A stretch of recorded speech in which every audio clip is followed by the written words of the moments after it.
ఈ సిగరెట్ బానిసత్వం నుండి నాకు విడుదల కావాలని ప్రార్థన వేయడం అని చూస్తున్నాను.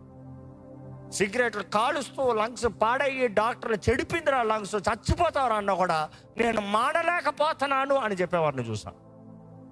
చూసి you think it's easy to give up on sin by your self. Not possible. అడుగు పెడతాం చాలా ఈజీ, అడుగు పెడతాం, ఏం పెద్ద అట్టం టక్కర్లే.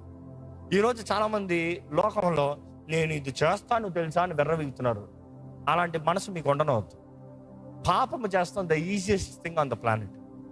సులభమైంది ఏంటంటే పాపం. ఒక మనిషి పాపం చేస్తాం, వ్యభిచారం చేస్తాము, అశ్లీలమైన కార్యాలు చూస్తాము, దృశ్యాలు చూస్తాము, త్రాగుడు, సిగరెట్లు, బానిసగా మారతాము, డ్రగ్స్ తీసుకుంటాం. These are the easiest things. ఈరోజు చాలా మందికి ట్రెండ్ అయిపోతుంది. ఐటీ ఆఫీసులు అంట 10 మంది అమ్మాయిలు కలుస్తారంటే ఈ అమ్మాయికి ఏమిటో ఫీలింగ్ వచ్చేస్తుందంట. ఇతరులను మేము అఫెండ్ చేయకూడదని నేను కూడా తీసుకుని ఒక కాల్